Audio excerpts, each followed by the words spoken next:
Quand je pense que ça fait 4 mois que j'ai pas posté, that's crazy. Mon cœur bat fort comme ça. Parce que j'arrive pas, je sais pas qu'est-ce que je vais dire. Je pense que ça sera probablement la vidéo la plus difficile que je vais filmer. J'ai voulu vraiment attendre le bon moment pour venir à la caméra, parler, revenir sur les réseaux, mais il n'y a pas de bon moment en fait. Si je me bouge pas, je vais jamais reposter une nouvelle vidéo. Je ne sais pas qui va voir cette vidéo, je sais pas comment vous allez prendre cette vidéo, mais je pense que parler, s'exprimer, c'est une partie de la thérapie. Donc me voilà en train de vous expliquer ma vie. Je fais cette vidéo, je vais pas dire en hommage, mais vraiment pour mon grand-père. Et je veux que ce que je ressens reste quelque part où ça ne va jamais disparaître et puis aider peut-être les gens qui sont dans la même situation que moi, leur montrer qu'ils ne sont pas sûrs. Il y a mon grand-père qui m'a dit au revoir, ça fait exactement 2 mois. Et depuis lors, je me suis pas retrouvée. C'est comme si ma vie n'a plus de sens. Je ne parle pas au passé parce que je me sens toujours aussi mal. Et j'ai besoin de guérir, j'ai besoin de m'exprimer et peut-être trouver des gens qui partagent la même peine pour qu'on se soutienne entre nous. D'abord, je vais retourner dans le passé. Il faut savoir que j'ai grandi avec mes 2 grands-parents, ma grand-mère et mon grand-père. Et j'étais beaucoup plus proche d'eux que de mes parents, même parce que c'est eux, c'est avec eux que j'ai grandi, c'est dans leur maison. Vraiment, je me sentais plus à l'aise chez eux que même chez moi parce que c'est là-bas que j'ai grandi toute ma vie en fait. C'est là-bas que j'ai fait tout, j'ai fait mon primaire et même quand on a déménagé, à chaque fois que j'avais l'occasion, genre chaque week-end, je partais chez eux. C'est vrai que cette vidéo va être vraiment mélangée, mais je parle du fond de mon cœur et peut-être que c'est ce qu'il me faut. Donc, faut savoir que moi, quand je suis née, il y a une vingtaine d'années, quand je suis née, on m'a donné à mon grand-père. Je sais pas comment expliquer, mais mes parents sont venus dire à mon grand-père que voilà ta femme et genre c'est ton bébé quoi, prends soin d'elle. Et c'est littéralement ce qu'il a fait. Il m'a considéré plus que sa fille. Je sais pas comment expliquer, mais mon grand-père c'était tout pour moi. J'ai vécu avec mes grands-parents jusqu'à mes 7-8 ans. Et c'était le paradis. Je sais pas comment expliquer. C'était vraiment les meilleures années de ma vie. J'ai vécu avec mon grand-père. C'est ma grand-mère qui faisait mon petit déjeuner et mon école était à 2 pas de leur maison en fait. Donc le matin, il y a ma grand-mère qui me prépare et mon grand-père me déposait à l'école. J'ai le souvenir où ma grand-mère me faisait du pain avec des omelettes tous les matins. Genre, il n'y avait pas un matin à cause de moi, elle se réveillait super tôt. Elle s'assurait que j'avais mon goûter. Et elle mettait dans mon sac, même les jours où je disais que je veux pas et tout, elle mettait dans mon sac. Et quand j'arrivais à l'école, je voyais ça dans mon sac. Et ma grand-mère, c'était genre ma bestie, ma best friend. Genre, moi et ma grand-mère, on faisait pas là et on s'est réconciliés tous les jours. Et mon grand-père aussi était là. Et ma grand-mère, c'était genre ma copine. On faisait les ongles ensemble. Genre, je faisais ses ongles. Elle avait un vernis rouge que je mettais. C'est moi, je faisais ses cheveux. Genre, vraiment, ça a été... C'était mes grands-parents avant tout. Je m'en foutais. Genre, mes grands-parents, c'était... Je sais pas comment expliquer si vous avez eu ce lien avec vos grands-parents, mais ils étaient vraiment tout pour moi. Genre, c'est en mode, dès qu'il y a quelque chose et je suis avec eux, c'est comme si plus rien n'existait. J'étais tellement heureuse. Et voilà, j'ai vécu avec eux. Après, on a déménagé à une autre ville. Et j'avais une genre grande sœur. C'était un peu la nouvelle de ma petite sœur, mais elle aussi, c'était ma copine. Vous allez comprendre pourquoi je parle au passé. Quand ma petite sœur est née, ça fait genre 12 ans. Elle est venue, vu que j'ai dit que ma maman elle voyageait beaucoup. C'était avec elle, elle s'appelle Marie-France, paix à son âme. On faisait tout ensemble. Genre vraiment, c'était littéralement ma grande sœur. On a vécu quoi, 5-6 années. Ou plus même, plus. On a vécu très longtemps ensemble. Et à chaque fois, c'est elle qui m'accompagnait chez mes grands-parents. Quand j'étais un peu plus petite, à chaque fois, on prenait Gbaka. Et c'est pas ceux qui connaissent Gbaka, c'est genre les cars. On prenait ça et elle m'accompagnait chez mes grands-parents. Donc à chaque fois, on était nous 3 là-bas. Et aujourd'hui, les 3 sont partis.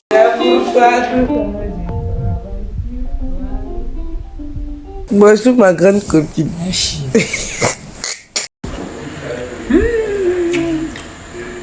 Les bras. Merci. C'est le dos. C'est tellement dur. Bref. Donc, je faisais ça. Et quand j'étais en première terminale, j'ai redéménagé chez mes grands-parents parce que j'étais dans une école française à Abidjan. Et comme j'ai dit, on habitait à Bassam. Donc, j'ai redéménagé chez mes grands-parents pendant les 2 dernières années. Et franchement, ça m'a pas bouleversée parce que c'est littéralement chez moi, vu que souvent je fuyais même chez moi pour aller chez mes grands-parents parce que j'étais beaucoup plus à l'aise là-bas. Et j'ai vécu les 2 dernières années de mon lycée là-bas. Donc, c'était super bien, franchement, super bien. Meilleure expérience de ma vie. Je faisais tout ce que je voulais parce que c'est mes grands-parents, quoi. Et j'ai eu mon bac en 2020. Ils étaient tellement heureux. Genre, je me rappelle littéralement de comment mes grands-parents étaient là pour moi quand j'ai eu mon bac. Et il faut savoir que chaque vacances, chaque fête Tabaski Ramadan, on va à Yamoussoukro chez la mère de mon papa. Et cette année-là, j'étais allée au Sénégal avec une amie. Et au retour, je suis tombée gravement malade. Donc, je suis restée avec mes grands-parents pour faire la fête. Et c'était ma dernière fête avec ma grand-mère. Pourtant, j'avais presque jamais fait la fête avec eux, en fait. Donc, je me rappelle ce jour-là, elle avait porté une robe jaune.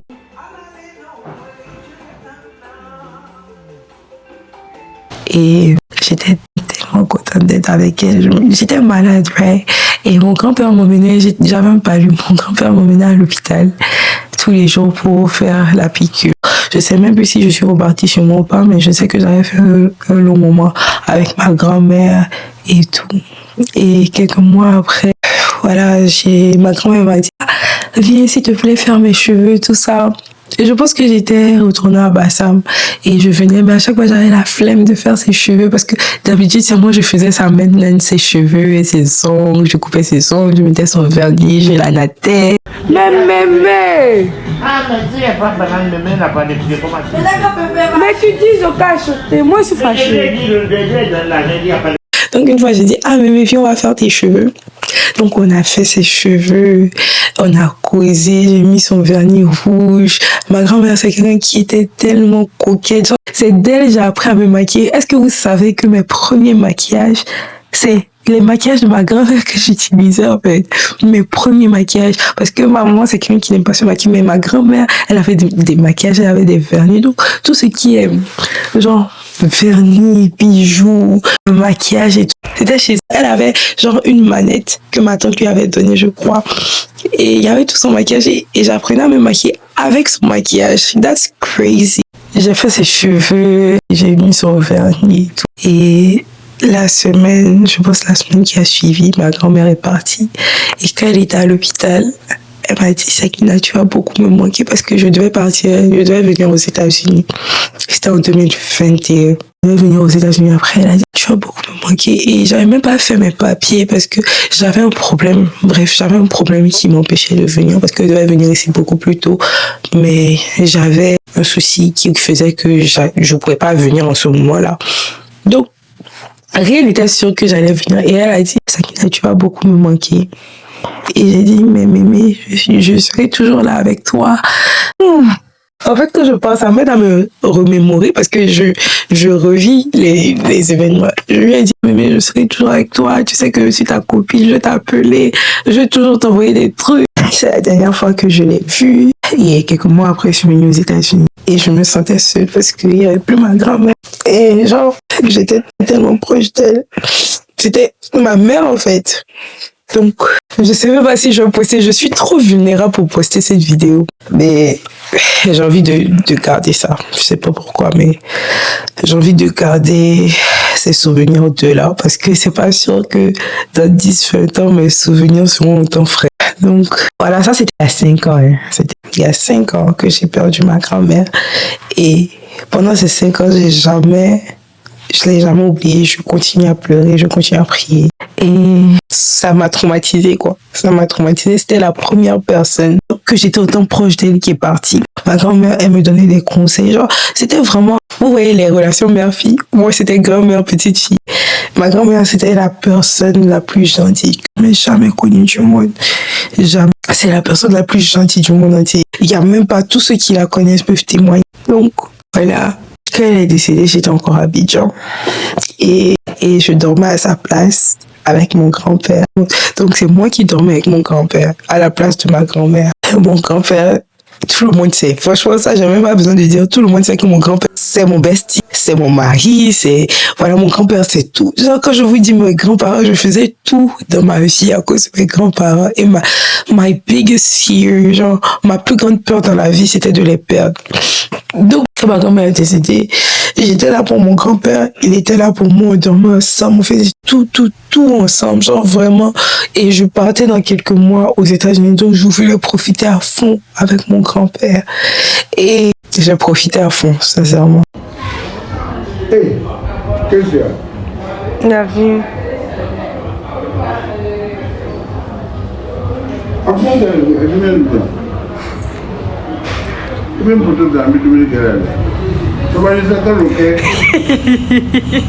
Pourquoi?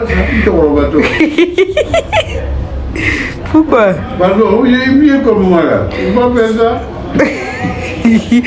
Tu n'as plus de dents, comment tu vas pour manger? Bon, d'accord, laisse ça. Comment tu fais? Tu n'as même plus de dents. À chaque fois que j'étais aux États-Unis, chaque opportunité que j'avais, il faut savoir que souvent je voulais juste pas partir à Abidjan parce que je voulais faire ceci, je voulais faire cela, mais juste à cause de mon grand-père, je partais parce que même quand on me demande tu vas ou tu vas pas, je dis sincèrement, j'ai pas envie de partir, mais à cause de mon grand-père, je vais partir. Donc, ça c'est un détail, mais quelques mois après, je suis venue aux États-Unis en octobre. Oui, je suis venue vivre ici. J'ai commencé mes études en octobre, non, octobre 2021. Je suis venue. Ouais. Et quand je suis venue, 3 mois après, en décembre, vous vous rappelez, j'avais dit qu'il y a ma grande sœur, Marie-France, qui m'accompagnait chez mes grands-parents. On restait toujours nous 3. On m'appelle pour me dire, Marie-France est décédée. And I was like, Marie-France, faut savoir, elle est décédée quand elle avait quoi, 26, je crois 26 ans max. Ouais, 26 ans, je pense pas qu'elle avait plus de 26, 27 ans. Elle est décédée. En fait, c'était un choc de me dire, Marie-France, tous mes amis connaissaient Marie-France, genre quand j'étais à Bassam et tout. Marie-France, c'était ma grande sœur. Je l'ai aimée comme ma grande sœur. En fait, c'est vrai que on n'était pas de la même famille, mais I loved her so much. Et je l'appréciais beaucoup parce qu'elle n'est pas allée à l'école, mais elle arrivait à se battre. Elle était super intelligente. Elle était joyeuse. Et malheureusement, elle est décédée. Un traumatisme ma tête. Donc, après ça, à chaque fois, je partais à Abidjan. Pendant les vacances, chaque opportunité que j'avais, je partais et je restais avec mon grand-père. Il faut savoir que quand j'étais à l'école française, c'est mon grand-père qui était littéralement mon chauffeur. Il venait me chercher, il partait me déposer. C'est lui qui me conduisait. Et à chaque fois qu'on devait sortir, je l'accompagnais, tu vois. À chaque fois, je voyais Pépé, j'étais contente, on restait, on causait. J'achetais ces médicaments ici, vous connaissez les grands-parents. Ça qui n'a pas m'acheter, il faut m'acheter ça. Et je lui ai acheté ces médicaments, je lui ai acheté ces t-shirts.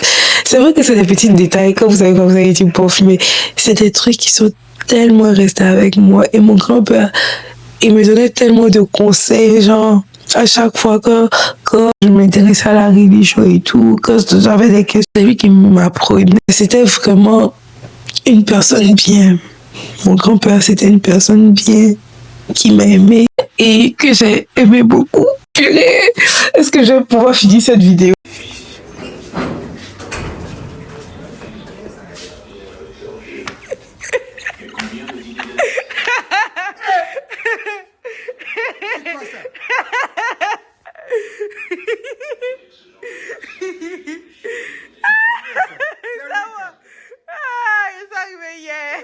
Alors, on faisait nos petites dates. Je partais acheter la nourriture pour lui. On venait au salon, on mangeait, on faisait des vidéos. Quand j'étais là, je le filmais tout le temps. Et à chaque fois que je partais, je pleurais. Je me rappelle que... Donc, à chaque fois que je devais revenir aux États-Unis après mes vacances, je pleurais parce que je ne voulais pas laisser mon grand-père. Je ne voulais pas le laisser. Et lui aussi, il pleurait parce qu'il ne voulait pas me laisser. Je m'en vais bientôt. Je ne veux pas te laisser. Pas beaucoup, hein. Je ne veux pas te laisser, Pépé. Je ne veux pas te laisser. J'adore le ton mari. C'est quel bloc ça?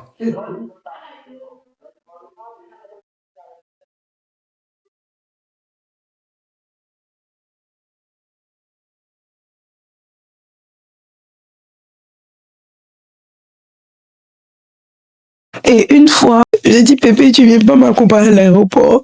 Il a dit, je peux pas t'accompagner parce que je vais trop pleurer. Je lui ai dit au revoir, j'ai pleuré. Et je me rappelle une autre fois, il est venu m'accompagner à l'aéroport. Et pour ceux qui connaissent l'aéroport d'Abidjan, que tu rentres, tu finis de check et tu peux plus ressortir par le même endroit. Donc quand j'ai fini de check, il m'a dit que je pourrais plus ressortir par le même endroit. Et le temps était en train de passer, quoi. Je devais littéralement monter pour aller dans l'avion. Et je voulais lui dire au revoir. Et je l'ai appelé, je lui ai dit, Pépé, est-ce que tu peux faire le tour? Il a marché vite avec ses béquilles.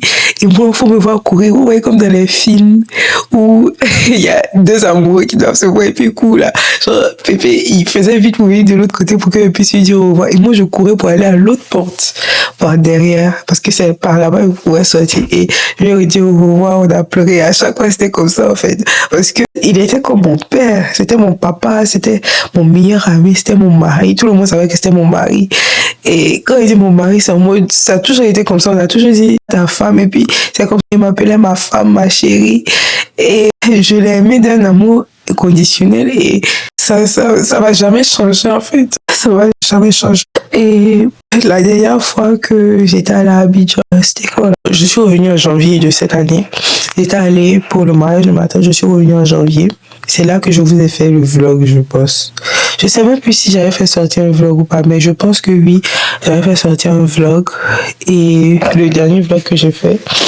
Et je pense que c'est la période où j'ai le plus été avec mon grand-père. Genre, cette période-là, j'étais toujours, genre d'habitude quand je m'en vais, je sors beaucoup et tout. Cette fois-ci, c'est vrai que je sortais, mais la plupart du temps, j'étais avec mon grand-père.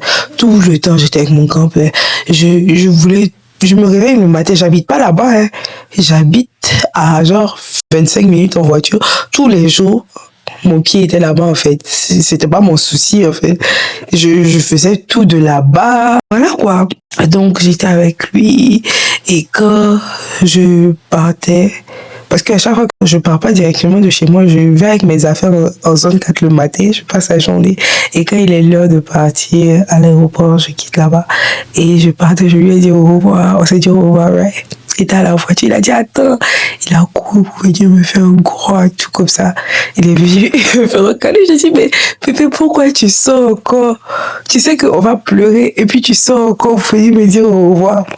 Et ça fait que j'ai pleuré encore. J'ai pleuré parce que je suis loin de lui à chaque fois que, par exemple, on m'appelle, je suis en mode, est-ce qu'il y a quelque chose? Et depuis que ma grand-mère est décédée, c'était ça, en fait.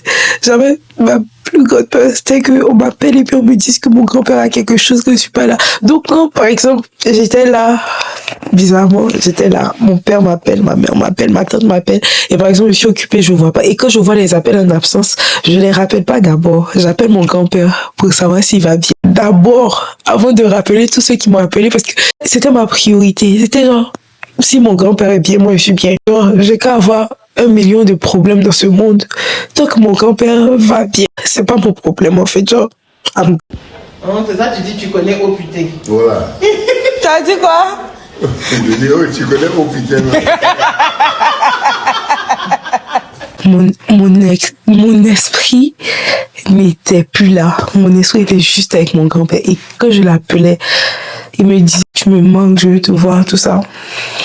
Et un jour, je me suis levée, j'étais en mode, il faut que je voie mon grand-père, il faut que je parte le voir.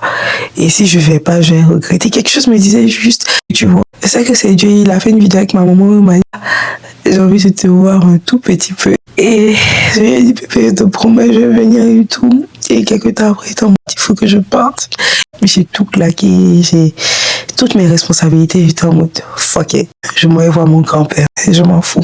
J'ai pas envie de regretter. J'ai pas envie de dire après, parce que je dois faire ceci, je dois faire cela. Et je puisse plus le voir. J'ai pris mon billet. Mais j'ai même pas dit à mes parents. J'ai même pas dit à mes parents, j'ai pris mon billet. Le jour de mon départ, j'ai appelé mon papa. Je suis en France. Donc, je suis arrivée. J'ai pris un billet bien moins cher là. Bref. Je suis arrivée et bizarrement, j'ai pas pris un aller-retour. J'ai pris aller simple. Parce qu'elle était en mode, je sais pas combien de temps je vais faire là-bas. Mais en tout cas, je suis là-bas. Bizarrement, j'ai pas pris de billet aller-retour. Et quand je suis arrivée en France, je sais pas pourquoi j'ai pris cette date-là. Bref, quand je suis arrivée en France, vous allez voir comment ce que Dieu fait est magnifique. Je suis arrivée en France, direct à l'hôpital. Je suis pas allée à l'hôtel. Bon, mais je savais pas où je partais dormir en France. Bref, sans savoir combien de temps j'allais faire en France, sans savoir où j'allais dormir. Tout ce qui m'importait, c'était de voir mon grand-père. Donc faut savoir que ma mère, elle était déjà en France. Elle était à l'hôpital. Donc, j'ai fait direct à l'hôpital avec ma valise. J'ai vu mon grand-père et quand il m'a vu, il a commencé à dire Alhamdulillah. Et genre, j'étais contente. Je l'ai vu. Après, j'ai vu ma tante parce qu'il y avait beaucoup de membres de ma famille déjà en France. Et je les ai vus. Je suis restée avec mon grand-père lundi. Mardi, je me suis réveillée direct à l'hôpital. Et il faut savoir que j'ai fini par dormir avec ma tante. Parce qu'on ne pouvait pas rester à l'hôpital, tu vois. Et mardi, toute la journée, avec mon grand-père, toute la journée, on a profité, on a causé. Je lui ai donné la nourriture et c'était des pâtes avec la viande hachée et des courgettes. Et je lui donnais ça et je lui disais, Pépé, tu aimes, mais la prochaine fois, on va faire ça pour toi et tout. Et j'étais avec ma mère, j'étais avec mes tantes, tout ça, mes oncles. J'étais tellement contente qu'ils puissent manger parce que genre, quand tu es malade, c'est difficile pour que tu manges. Donc, je lui ai donné à manger. Et elle était en mode, tu as mangé tout ton repas. Et je le taquinais, je lui disais, Pépé, parce qu'il voulait tellement repartir à Abidjan, je lui ai dit, Pépé, on lui a dit tout ça. Pépé, si tu marches, si tu t'actives, si tu arrives à marcher un peu, tu vas rentrer à Abidjan. Et c'était déjà qui rentre à Abidjan et tout. Il était tellement content, il dit, je peux marcher. Et il a commencé à faire descendre son pied. Et je lui ai dit, non, comme tu viens de manger, repose-toi. Mercredi, quand je viens mercredi, on va marcher. Donc, je suis restée avec lui. Il m'a dit, et mardi soir, I wasn't feeling good. Je lui ai fait, avant de partir, il voulait même pas qu'on parte. Je lui ai fait plein de bisous. Je lui ai fait des câlins. J'ai caressé son bras. J'étais là pour lui, comme si c'était la dernière fois. Je lui ai dit au revoir. Genre, je lui ai vraiment dit au revoir. Je suis rentrée. J'ai pas dormi. Toute la nuit, j'avais des insomnies. Pourtant, je suis fatiguée. Je passe toutes mes journées à l'hôpital. Je suis arrivée de voyage lundi, mardi, je suis restée avec lui. J'ai pas eu de repos. Mercredi, c'était normal que je dorme. J'étais épuisée. J'ai pas dormi. Et j'ai commencé à dormir, je crois, vers 6h du matin. Et j'arrive à l'hôpital. J'ouvre, l'ascenseur s'ouvre, je vois mes tantes et mes oncles dans une unité rouge. Et je leur ai demandé, il est parti. Ils m'ont dit oui. J'ai dit ok.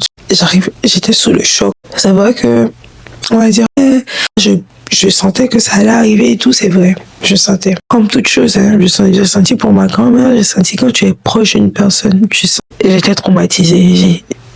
C'était un peu trop. C'était trop pour moi. C'était trop. J'étais overwhelmed par mes émotions. Je savais pas comment réagir, en fait. Je savais pas quoi dire.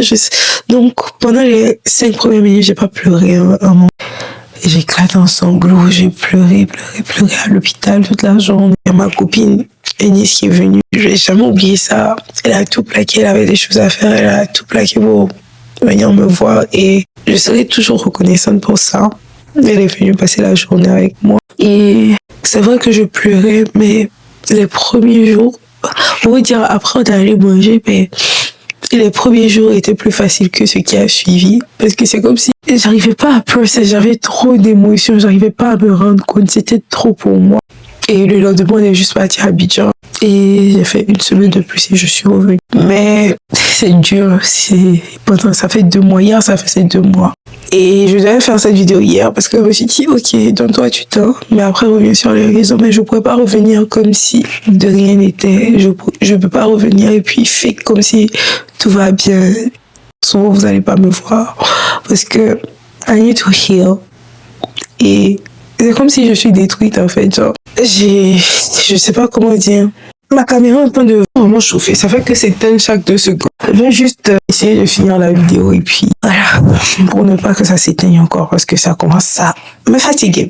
Donc, voilà. Mes grands-parents sont partis. Et j'ai vu une vidéo qui disait au lieu de pleurer sur leur départ, célèbrent leur vie. Et en tant que musulman, on sait que cette vie-là n'est pas la vraie vie, en fait, c'est qu'une illusion. Et qu'on va se retrouver plus tard. Et c'est vraiment ce qui me console, que c'est pas la fin. Et que un jour, toute cette souffrance-là va finir, Inch'Allah.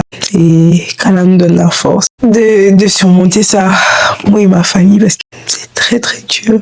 Ça va que quand on voit des décès de loin, on dit juste cette personne est partie, on est triste pendant quelques jours. Mais quand je vous dis que ma grand-mère, ça fait 5 ans, mais c'est comme si elle est fatiguée. C'est son éventail. Elle avait plein d'éventails. J'ai pris ça pour venir. J'ai son pull, j'ai le pull de mon grand-père. J'ai voulu garder des choses parce que c'est comme si mes parents sont partis. C'est comme si les personnes avec qui j'étais le plus proche, ceux qui m'ont élevé, ceux qui m'ont appris les valeurs que j'ai aujourd'hui, ne sont plus là. Et j'aimerais les honorer et faire ce qu'ils aimaient que je fasse. Mon grand-père, il me donnait beaucoup de conseils. Modeste. Généreux. Et le deuxième conseil? Deuxième conseil, il faut travailler. Travailler à l'école et ne te fier à personne comme ça. Tant que tu n'avais pas la personne qui est. Ne crois pas à ce qu'on dit. Et le troisième? Troisième, quand tu vas te marier, il faut respecter ton mari. Ok. Il faut aimer Dieu, son prophète, et puis aimer tes parents, et puis respecter ton mari. Ok. Et le quatrième? Quatrième, quand tu as des enfants, il faut leur dire de rester tels qu'elles sont. Ça veut dire quoi, tel qu'ils sont? De ne pas croire au miracle. Au miracle. De ne pas croire au miracle. Ok. Maintenant, c'est quoi le dernier? Le dernier, il faut faire tes prières à l'heure au moment. Quand Ok. tu as des choses, tu as des soucis, appuie-toi à Dieu.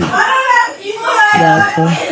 Et ma grand-mère aussi, on avait des discussions profondes. C'était des gens aimés, aimables. Et je ne vais jamais les oublier. Merci pour tout ce qu'ils ont fait pour moi. De tout l'amour qu'ils m'ont donné, l'amour inconditionnel. Même quand je faisais des bêtises, ils étaient toujours là à m'aimer. Désolée pour la qualité, mais j'ai été mes lumières parce que ça chauffe trop. Mais voilà, ils m'ont jamais fait sentir que j'étais too much. Ils m'ont toujours dit de m'aimer comme je suis. Franchement, j'aimerais vraiment leur dire merci. Et peut-être que dans mes autres vidéos, je vais parler de ça. Peut-être que je vais pas parler de ça. Peut-être que il y aura pas de prochaine vidéo, genre là maintenant. Mais ça fait 2 mois. J'avais dit j'allais me donner 2-3 mois pour aller mieux. Et je pense que c'est un pas vers la guérison. Et puis, pour tous ceux et celles qui traversent des moments difficiles de deuil, je veux que vous sachiez que vous n'êtes pas seul, que c'est pas la fin et d'être reconnaissant. C'est sur ça que je me base tous les jours pour continuer ma vie, de me dire je suis reconnaissante d'avoir connu mes grands-parents, d'avoir vécu avec eux.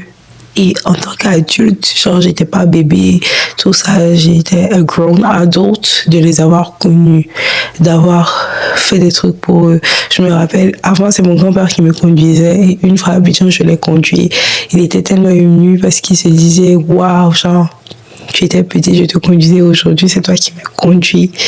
Et c'est une grâce que j'ai pu avoir d'être grand, d'être là pour eux.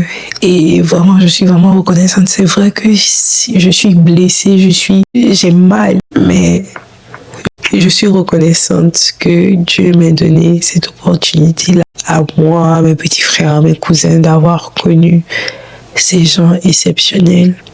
Et je continue de vivre à travers eux, à travers ce qu'ils aimaient, à travers leurs valeurs, à travers ce qu'ils m'ont appris, et je les aime de tout mon cœur. Ça sera pas facile, mais je vais essayer de recommencer la thérapie. Quand ma grand-mère est décédée, j'ai fait 2 ans de thérapie. Je sais pas. Actuellement, je sais rien. Je peux pas venir ici et puis vous dire que oui, je sais comment tout se passe, vous donner des conseils sur la vie, sur tout, parce que je suis en train de me chercher moi-même et je pense qu'il y a jamais quelqu'un qui maîtrise tous les rouages de cette vie-là. Merci de m'avoir suivi. Peut-être dans les prochaines vidéos, ça sera des vlogs parce que je vais venir dire quoi, je sais pas. Mais peut-être que ça sera des vidéos assises aussi où je partage l'évolution de mon ressenti, genre comment je me sens à travers ce deuil et tout. Mais je vous fais plein de bisous et puis j'espère que les commentaires seront bienveillants. Parce que ça, tu t'ouvres comme ça, c'est pas tout le monde qui est bienveillant, mais je prie que cette vidéo tombe entre les mains et les yeux des bonnes personnes. Et on se dit à bientôt. Bisous. Mouah.